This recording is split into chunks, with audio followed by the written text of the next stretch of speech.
Nour, mi amor, do I sound like a good love interest? No, but I could show you how to write a good one. Okay!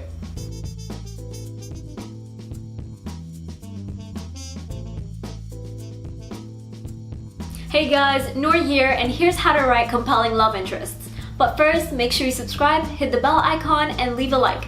Let's get started! I'm a little late, but since it was Valentine's Day 2 weeks ago, I decided this would be a good topic.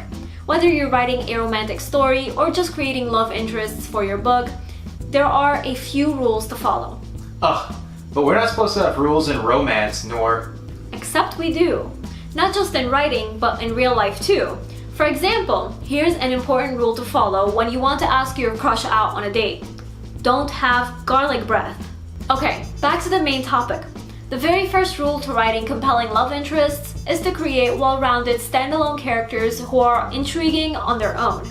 If you have characters who are only exciting because they make out every 5 seconds but have no substance on their own, then they're boring and no one wants to root for them. They need to have their own personalities that make them interesting.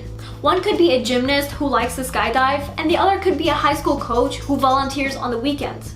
Both have their individual interests, but they also have one thing in common. They are active, fit people. Which leads me to my next point.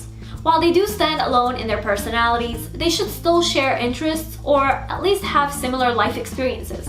Otherwise, what drew them to each other? I'll talk about physical attraction later in this video, but right now, you need to flesh out these characters, and that means figuring out who they are and why they emotionally gravitate toward one another.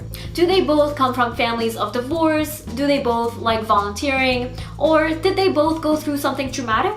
Now, of course, they don't need to be mutually messed up to love each other, but they do need to share at least one interest. Here's an example of an interest they might share. Maybe they like horror movies and they can bond over all the gore.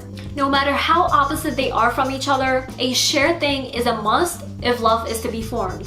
The second rule of writing a love story or love interest is that you have to put them together early on, even if it doesn't feel romantic at first.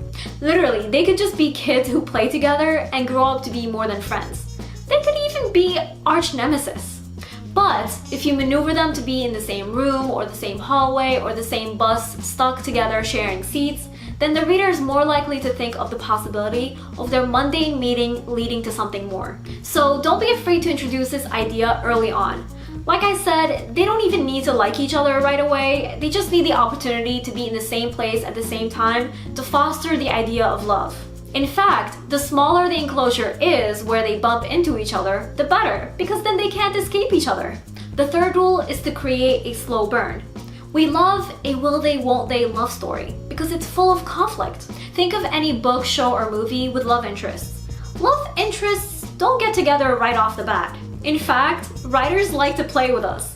They like to get two characters together, get them to nearly kiss, and then draw it out for the next 50 pages.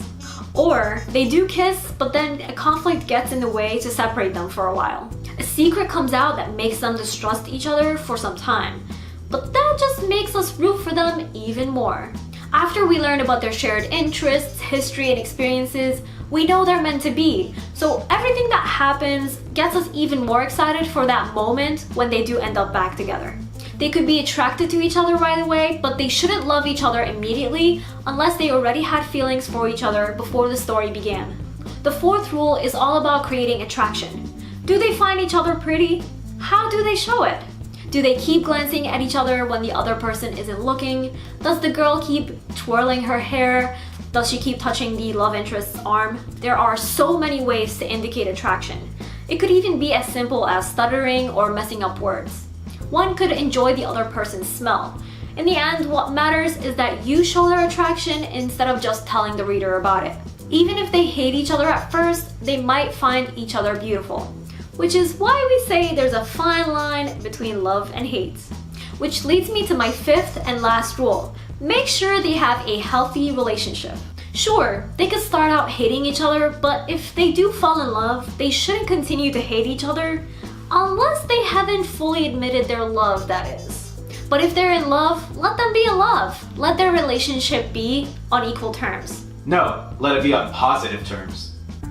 Yes, Michael, that's what equal means. It means positive. Ah. Yes. I'll continue now. In other words, if one isn't comfortable with doing something, don't let the other guilt them into doing it. So basically, don't let one cheat on the other, but then they go back to each other with open arms because it's love. Or one hits the other, but he has eyes on only her, so he's a good guy. Yeah, no, don't do that. Let's not normalize and accept abuse as love. Make both parties care for each other, respect each other, and want to hear what the other has to say. That's what makes real love, mutual appreciation, and strong teamwork. So, if you implement these rules when writing your love interests, you'll have deep characters we root for from beginning to end. There you have it, how to write compelling love interests. If you enjoyed this video, leave a like, check out my others, and subscribe. And remember, Nour for president!